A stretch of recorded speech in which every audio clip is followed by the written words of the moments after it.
哎，你们知道有一个东西是中国独有精粹，别的地方都少见，那就是秋衣秋裤吗？我记得我在英国的时候，那老太太们不管多大岁数，一年四季露着他们痛风的小脚脖子。我老公他们一家人也是嘛，在加拿大一到冬天，上身全副武装，但是下身依旧是大裤衩子配凉拖。我婆婆前年斥巨资给自己买了一个就加拿大鸟的衣服，然后跟我说，效果一般，还是冷。预算还是不够，绒毛还是不厚。我说你冷就是因为你那个额底下露，额底下露。他们呢也没有什么风湿啊、着凉这种说法，反正他每年一到冬天，从腰到脚全疼。一回家为了缓解疼痛，打开冰箱就一桶冰淇淋，然后可怜兮兮的跟我说：“我觉得我的身体也扛不住了，我们都需要那种不上班的带薪补助，压力太大。”我说温迪啊，你一共上了6个小时的班，还有4个 coffee break， 你最缺的不是带薪补助。是带皮棉裤，带皮棉裤。我老公那就更是了，常年大裤衩子。我妈这不入秋了吗？怕他冷，给他整了一套秋衣秋裤，他不穿，跟我说，别人可能不知道，但这事儿你知道啊。我现在回国了，我还是不会用蹲厕。我上厕所本来就需要把所有衣服都脱了挂门上。我虽然缺作品，但是我现在识别度很高，那玩意儿能少挂还是少挂呗，我也不能轻易丢人。我说你缺的是作变，不是作品。关键是你上厕所衣服挂门上这个事儿，很多人都知道了。他们在乎的不是门上衣服的分量，是门里雪人的朝向。他说不的，你这玩意儿穿上有点显胖。我说你听我的，你的体型不差这一点。他说哎呀，我是加拿大人，我不怕冷。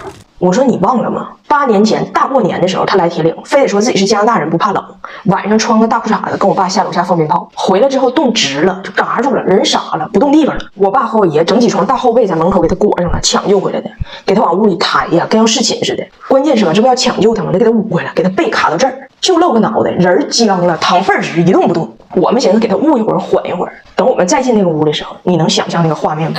人摆在床上。大后背露个脑袋，身上僵直，地上撒满了一圈他刚才擦鼻涕用的卫生纸，呈小白花状。床头就是他的照片。我爸拿杯酒进去，想给他喝一口，都不知道往哪放，可能应该倒地上。我说这些你都不记得了吗？他说我忘了中国北方冬天有多冷，那整一套也行。而且你老说那秋衣秋裤不舒服，那是你没碰着好的。我老说内外最舒服，内外最舒服，这句话我是发自肺腑的。我贴身的老多东西都是他家的了，你看我穿这套又合体还不臃肿，又薄又贴身，一点不显胖。远红外发热的性能，再配上锁温的能力，我们的宗旨是不是光让你温暖，保温1天他都管。而且它特别透气，不是那种硬捂着憋着不透风那种感觉，找的就是一种温度上穿了，体感上没穿的越朦胧巧朦胧的感觉。他说那我现在算不算掌握东方精粹了呢？我说秋衣秋裤只是东方精粹1.0。他说2.0是啥呢？我说是这样的。温迪呀还是走了，因为他老头布莱恩要做个手术，但是温迪这次来呢，他压根就不想走，就想留着给我带孩子，我还给他发工资了。我说这是你温迪作为艺人的应得片酬。温迪还问我，你说我这个艺人我到底做了什么，让大家觉得我就如此特别？我说你这个艺人你什么都不要做，你就做你自己，做你自己。所以人温迪在这又当奶奶又当艺人，非常爽。布莱恩说那我要做手术了，你不觉得你应该回来照顾我吗？温迪也舍不得走，布莱恩就逼着温迪让他背诵婚礼誓词。温迪搁那儿，不管贫穷富有，不管健康疾病，我都对你不离不弃。布莱恩说那你赶紧回来呀。温迪说我现在在境外，我不属于基督教管辖区。布莱恩说你在哪儿关于婚姻的理解也大差不差吧？那你告诉我，在婚姻中一方有难，另一方到底应该怎么做？中国人怎么说？温迪问我爸，我爸说夫妻本是同林鸟，大难临头各自飞。温迪问大胖媳妇咋翻译，大胖媳妇说 Marriage is two birds, one die, one fly。但是温迪最后还是遵守了关于婚姻的诺言，回去了。温迪走之后，我们家每一个人都有不一样的反应。翟敖达就是难过伤心，张拿铁呢也装伤心。翟敖达的伤心久久不能平复，张拿铁的伤心全是人情世故。对张拿铁来说，他最解脱的事儿是他终于可以不拥抱了。温迪在的时候，见面就拥抱，分开还拥抱，下楼买个西红柿，手上起个刀枪刺都得抱，给我爸抱的。我爸跟张拿铁说，你说你奶是不是开出版社呀？那都不是日报，是晨报加晚报。他去趟北京三里屯逛1天，我以为今天不报了，结果晚上6点横穿北京城，回到家给我一个都市晚报。都市晚报不是不报，时辰未到这么个人。那温迪在的时候，张拿铁也得配合他，一报还一报的。现在温迪走了，那张拿铁可扯不了这个。咱俩先走了，拜拜，拜拜。哎呀，拜拜走的，哎，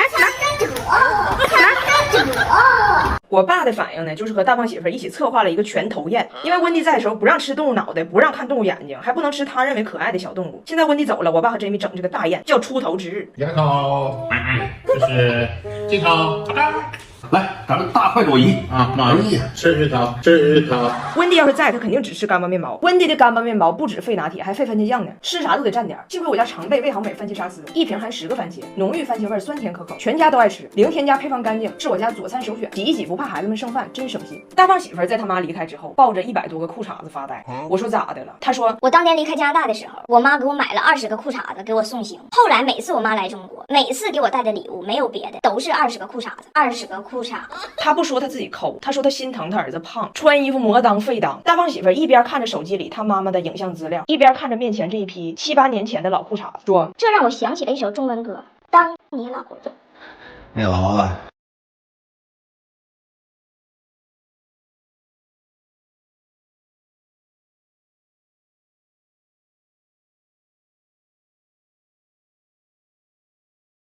前2天我发了个视频，说的是温迪把在中国带回加拿大的香用来给老太太过生日，给人家当蜡烛，场面非常瘆人这么个事儿。大家说是不是假的？我现在在这解释一下啊，它是假的，它非常假。到底是咋回事呢？我跟你说，温迪确实从中国带回加拿大好几捆香，然后赶上你和姑姥过生日，把香点上给人家当的蜡烛。第2天我小姑娘后就给我打电话说，我妈昨天老逗了，这香当不了蜡烛吧，嫂子？我妈给我姑姥点这个蜡烛，她点不亮，她也吹不灭呀，吹不灭呀。我一听天降素材，我说这事儿太好笑了，但是就靠我嘴这么说，他根本就反映不出来这个好笑的程度，就无法用画面呈现。我就跟温迪说，温迪，我求求你，我拜托你，你把昨天的情况给我再拍一遍，情景重现。温迪说那拍不了，姑姥走了。我说这死心眼儿呢，大街上随便找老太太。温迪说哎妈，你当铁岭呢？那加拿大这地方，你街上随便找个人都费劲，还随便找老太太。俺家这条街6栋楼10个人，我是最老的。我说咋这么死心眼儿呢？你家这条街上没有，你就去下一条街上，越老的越好。温迪说俺家下一条街是殡仪馆，找老太太是容易，往回领难，往回领难。他说的这还真是真的，我去过他家，他们国家安置这种特殊场所非常随意。我说我吧，我只在乎你是怎么拿香给人当蜡烛，然后吹不灭，我不在乎老太太。温迪听不懂，人上公园找老太太去了，倒挺敬业，逮着老的就上去跟人搭话。他老头布莱恩怕温迪被人当成卖假药了，给他逮捕了，一直在他身上给打掩护。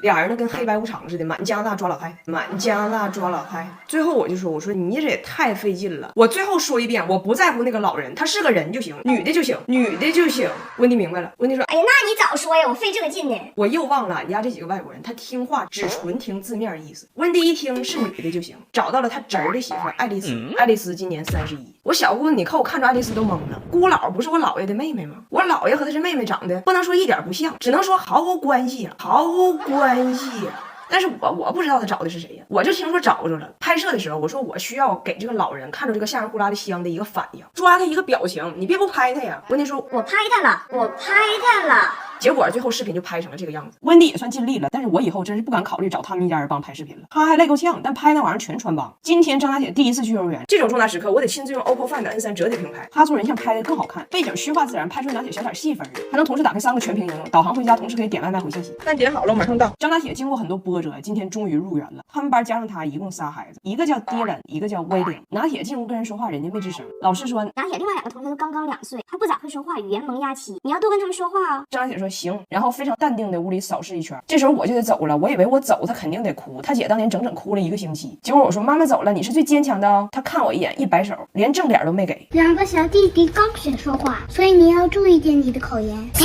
的，你不要跟他们说东北话。学谁呀？我爷爷，我爷爷。